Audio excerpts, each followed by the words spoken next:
The Hill? The Hill covered me? Of controversial Twitch streamer Hasan Piker. Wait, where the f is Ryan Grimm? The Times initially headlined its profile, "A Progressive Mind in a MAGA Body," with the subhead reading, "Hasan Piker pumps iron, likes weapons, and wears pearls." Who are these people? His brand of masculinity has won him many fans online and has been a useful vehicle for his politics. Times, however, apparently changed that headline to read, "A progressive mind in a body made for the manosphere." Piker, as some of you may know, has said some contentious things in the past. He once suggested that he didn't, quote, have an issue with Hezbollah. Piker also said the U.S. deserved the 9/11 attack, something the New York Times did note in the piece. The Times' profile touched on the fact that Piker gets away with things he says and does, like painting his nails or wearing pearls, because he has what one sociologist called jock insurance. In other words, his masculine gender capital gives him leeway to do and say outside-the-box things. The Times also conceded that part of why he's popular is due to the fact that he's, quote, a very handsome man.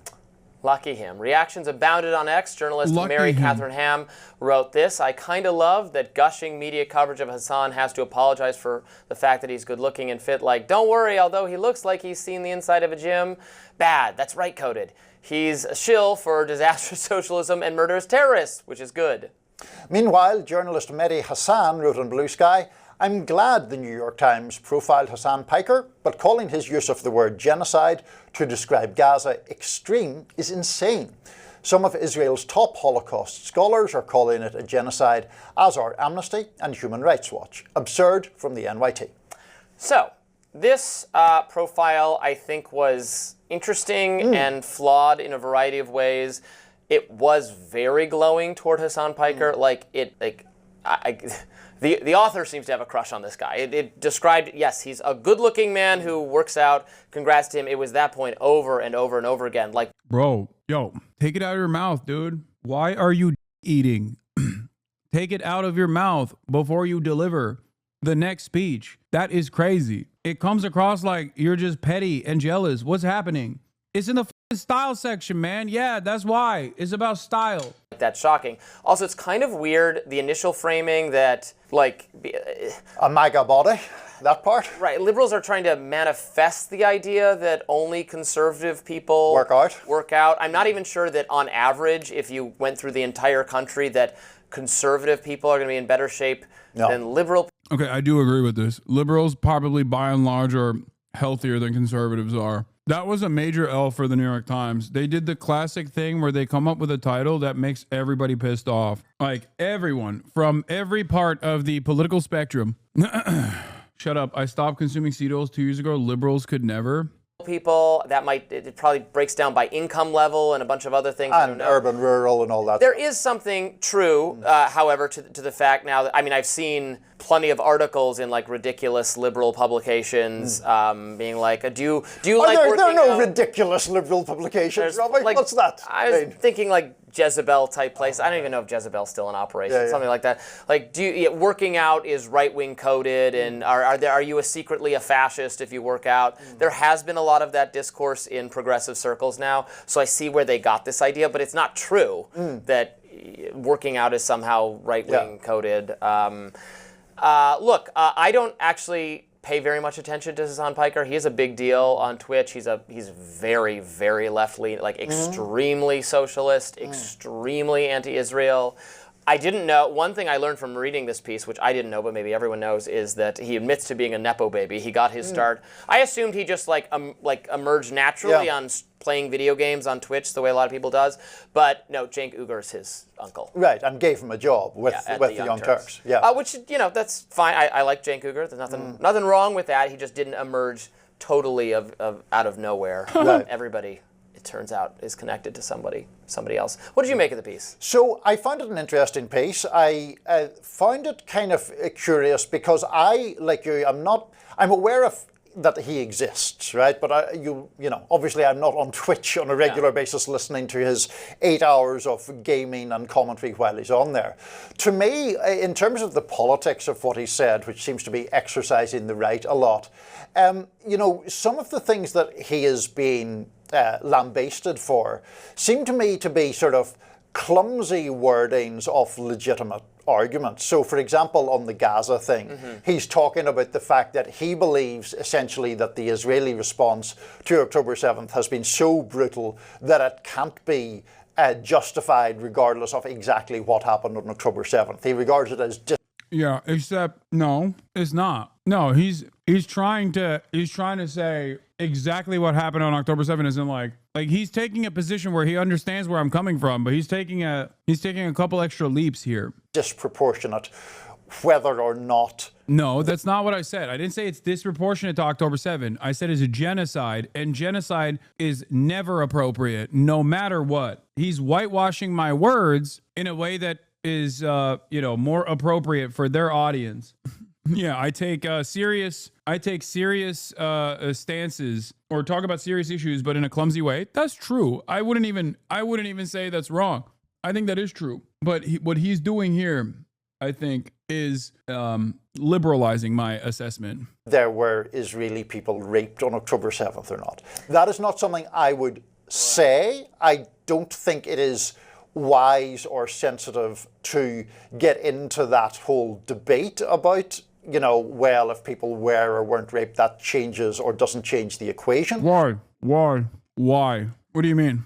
I like that he also somewhat agrees with what I'm saying. He's like, well, I wouldn't call it a genocide. I think Israel's retaliation has been disproportionate. But, as far as disproportionate retaliations goes, I wouldn't even ask whether or not rape's happening or not happening factors into the disproportionate retaliation. Yeah. My argument is literally, you're being so insensitive. Yeah, I guess I am, because I have a firmly held commitment to an anti-genocide position where, of course, my argument is rape's happening on October 7th does not justify genocide. That's that simple. And on top of that, due to the fact that the Israeli first responders absolutely botched all of the readily available forensic evidence before doing any sort of forensic examination, we don't even have any evidence beyond the suspicions that it took place.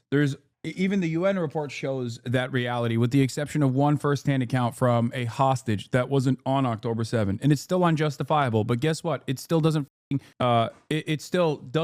legitimize genocide. Just as there is a 49-page report from the United Nations that literally spells out Israel's systematic use of and assaults as a weapon to wield against the Palestinian population. Its attacks on facilities that are trying to. It's attacks on hospitals. It's attacks on facilities that try to provide birth in the midst of a genocide, and also the systematic that they do in their prison structure to Palestinian captives does not justify doing a genocide to Israel. It's not that complicated.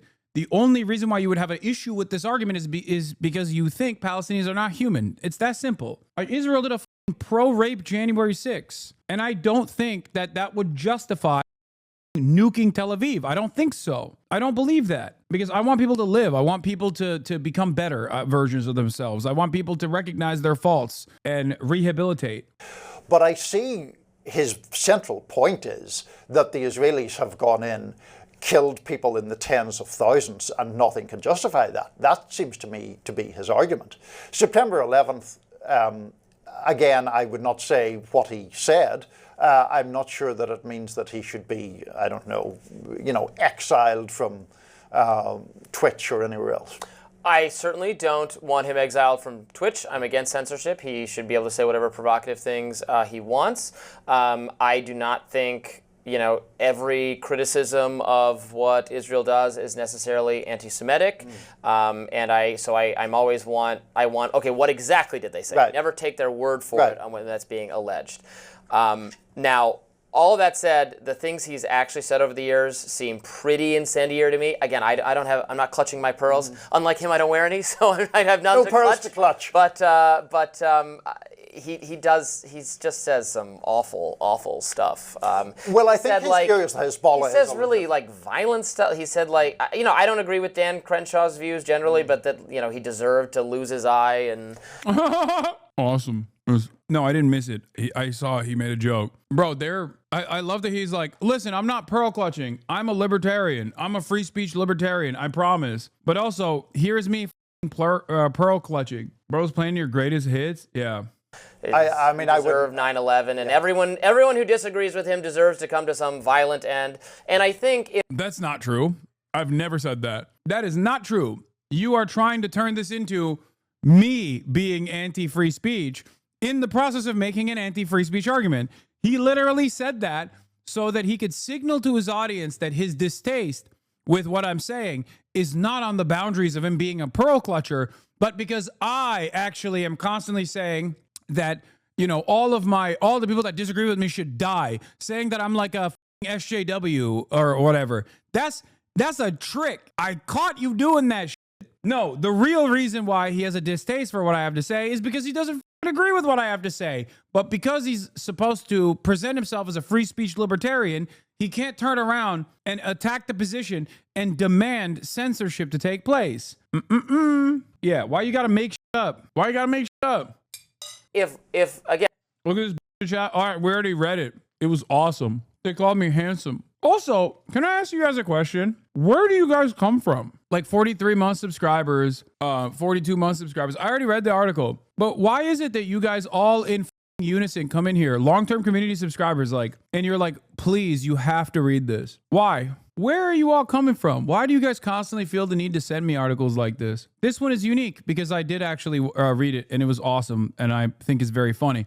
But do I need to know every time someone says something mean about me? 43-month subscribers? 42-month subscriber, 42-month subscriber? What happened? You got lunch break at the job site and said, time to I'm sorry, just came up on my feed. I wasn't watching earlier. Sorry. No, don't. It's okay. It's not the end of the world. I'm just asking what the immediate motivator is here, where so many of you will immediately go, oh, dude, someone said Hasan. It's time for him to see it. You know? And I just never understand what leads people to do that. Like, why? Lower your tone. They think you're yelling at that. I'm not yelling at you guys. I love you guys. Don't be such little drama farmers, you know? Don't do it. It's not good. It's not healthy. That's all I'm saying. Feel me? You're making the chatter feel bad? Okay, don't feel bad. 40 months here. We're in a secret Discord run by the World Economic Forum. 40 plus, you get invited. Yeah. If you're a 40 plus month subscriber, you get invited. Eric Adams is running on the End Anti-Semitism ballot line. Turco Israeli values need to be a term that comes out of this. Oh my God. America is not a Judeo-Christian nation. America is a Judeo-Turkic nation. Okay, if Eric Adams does say that, by the way, I will vote for him. I'm sorry. I will illegally vote for him. I apologize to Zoran, but there is 0% chance that he can win my vote over that. Eric Adams, the Turkish man, the most Turkish man to ever exist, is running on a platform of restoring the truth about this nation. That it is not one born out of Christian values, and not even born out of Judeo-Christian values. It is a nation born out of Judeo-Turkic values, as a matter of fact. And that's what I'm fighting for. If he says that, I'm voting for him. End non-exist problem. More news at never. What? America was born out of Judeo-Turkic values. One, I think they want to see your reaction. Two, they want to hear your take and confirm the lie / defend yourself. Yeah, I know. Sure, you want to claim this one? Judeo-Turkic values? Yeah, I am claiming it. I like that when I say stuff like that, people who hate me will unironically be like, wow, this is so unacceptable. I can't believe he said that. He's so disrespectful. It's like, yeah, dude, I'm joking.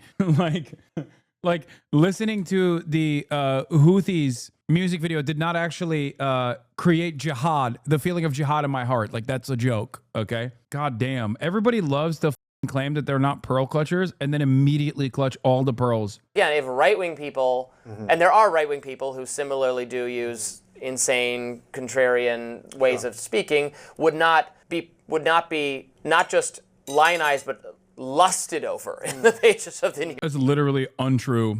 They did a profile of Curtis Yarvin. Curtis Yarvin is not only gross looking, but also on top of that, Curtis Yarvin got an interview, a whole interview, and he is directly in the orbit of J.D. Vance, the current vice president, and is the theorist, perhaps most responsible for all of these like Peter Thiel style billionaire psychopaths. The notion that the New York Times would not actually go after and lust after or write positive articles about like incredibly right-wing individuals is so stupid and so wrong. Like his worldview adjusted to why do you say don't send me these articles as you spend time about watching a YouTube video about you? Oh, dude, I already read the article, man. Why do you want to argue with me? Are you that bored? Are you bored? Is that what it is? Are you bored? I said we already read the article, okay? But the principle behind like why someone immediately is like, oh, someone says something mean about you, you have to read it. That's what I was calling into question. That's it. But the reason why you wrote that is because you want to fight. Okay, you want to fight. That's what it is. It's so sad to see this community get destroyed by toxic reactionary drama slobs. So many of you care more about attacking people over covering ideas. Is so tiring. Yes. New York Times, and so that there's something a little bit selective about what is a disqualifying way of making a provocative point. Right, and that thing about Dan Crenshaw, I wouldn't defend that in any way. Yeah. We got it, dude. You're not pearl clutching, except you took the long way to just be like, they shouldn't write a glowing article about him because he said mean things. That's what it is. But he can't say it out. He can't say it out loud like that because his audience is so trained. His audience is so trained to immediately strike that down as like libtard anti-speech that he has to pearl clutch while engaging in this extra step that makes it seem like he's not pearl clutching when he very clearly is, and complain about the article. I mean, it doesn't matter. It's just like a fucking puff piece. Who cares, dude? I don't know why this like breaks your brain so goddamn hard, you know? Really characterized. It happens to everybody. It happens to us. And right, we always want to go and check, well, what exactly did he say? I never want to rely on someone else's characterization because a lot of those, sometimes they're unfair. Right. Even for people I still do think are like, not good, like Candace Owens, for example, said a lot of things I think are insane over the years. But people say, oh, she's, this thing she said was crazy. And they'll look and go, well, that's not, that is being not fairly characterized. It happens to everybody. It happens to us, I'm sure. No, and yeah, absolutely. And one of the conversations that I did see being seized upon was Hassan Piker talking about Hezbollah. And as far as I could tell from what I read, his argument was that it's a legitimate resistance movement that has some political support in Lebanon, which the latter part of that is a objective fact, and that he was, I'm not even sure if it's fair to say defending them, contextualizing them in that way. Now, if he said something that was more endorsing of direct acts of violence, then obviously I wouldn't defend that. But it is, I think one of the reasons that I'm approaching this slightly gingerly is that one of the people who has been most vocal in their opposition to him has been Congressman Richie Torres, a Democratic congressman who has been at the absolute forefront, I would argue, of delegitimizing or seeking to delegitimize criticism of Israel that is legitimate by painting it as inherently anti-Semitic or whatever, pro-terrorism. And so, to your point about not taking people's word for it. But he did say... Wait, did he know my ball? Is he a ball knower, chat? Did he actually get my Hezbollah take correct? Over the years. But people say, oh, happens to us, I'm sure. No, and yeah, absolutely. And one of the conversations that I did see being seized upon was Hassan Piker talking about Hezbollah. And as far as I could tell from what I read, his argument was that it's a legitimate resistance movement that has some political support in Lebanon, which the latter part of that is a objective fact, and that he was, I'm not even sure if it's fair to say defending them, contextualizing them in that way. Now, if he said something that was more endorsing of direct acts of violence, then obviously I would... Ooh, my man Cook, goddamn, okay. I mean, he ain't wrong. Okay. Defend that. But it is... I think one of the reasons that I'm approaching this slightly gingerly is that one of the people who has been most vocal in their opposition to him has been Congressman Richie Torres, a Democratic congressman who has been at the absolute forefront, I would argue, of delegitimizing or seeking to delegitimize criticism of Israel that... Ooh, goddamn! Yo, these guys... Okay. My goat. I don't know who this guy is, but thank you. ...is legitimate by painting it as inherently anti-Semitic or whatever, pro-terrorism. And so, to your point about not taking people's but word he for did it, say I'm highly reluctant to take he Richie did Thomas's word for apparently it. he did say it doesn't matter if effing rapes happened on October 7th. That's a pretty awful way to put it, I think. It is a pretty awful way to put it. I mean, You're just so Oh, it's so gross. It's so gross. Oh, so, so you understand my point, but you still got to glaze Israel. The dude across from you understands what I was saying, doesn't fully agree with everything that I'm saying, and still says, he is responding to this situation in a careless way. I wouldn't make that argument, but I understand where he's coming from. He is deliberately trying to obfuscate what my statement was. I hate when people do that, by the way. Oh my God.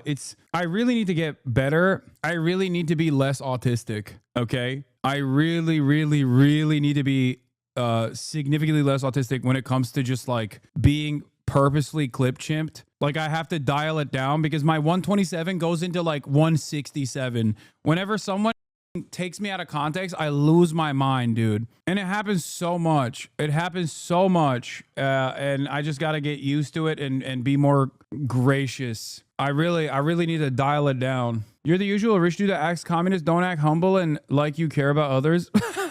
What rich dude do you know that acts communist, brother? Like what rich dude do you know that's funding unions, working with labor organizers, actively working against the interests of capital? What are you talking about? I'm not trying to act humble. If that's your assessment, first of all, I've never acted humble. But if that's what your assessment is, that means you perceive me as being humble. I've never even entertained the notion of being humble. I'm not. So wrapped up on your ideological commitment that, what Israel is doing is wrong, that you have to say, well, don't pay attention to that or whatever. Yeah, I mean, look, those words are awful. They are part of a larger discussion, but I don't think you should say those words. His argument is the Israeli response was so brutal that it would not be justified. Like, see, he's putting it in terms that I'm not, okay? He is taking a much lighter critical approach against Israel than I have. I'm saying Israel's doing a genocide because I think that is precisely what's happening. And there's genocidal intent, there's genocidal action. It's very obvious. And I'm saying that is completely unacceptable. Even if there were rapes. Baldy is Niall Stanage, by the way. I don't know who that is. On this show because they're so expletive filled, which is what you can do on Twitch, but not on our show. Yeah. Interesting though. I'm glad that he at least gave the appropriate context to the statement. And all this guy can do when he hears the appropriate context of the statement is to go, oh, well, it's just so filled. It's so filled with expletives. Niall Stanage, White House columnist for The Hill, political analyst for News Nation. Irish Bannister Blinn, counselor of the Palestinian state at the International Court of Justice. Oh, okay. So he is I assume he is pro-Palestine. Francois Pinault is an anarcho-syndicalist. He does have a massive following. He's part of the alternative media ecosystem, and gets a lot more attention for himself. And probably that's what the New York Times was trying to look at. How can, again, it's another Joe Rogan of the left kind of situation. How can we have an appealing? I like that he. I respect that he said, I am not trying to clutch pearls, but that's all I've done so far.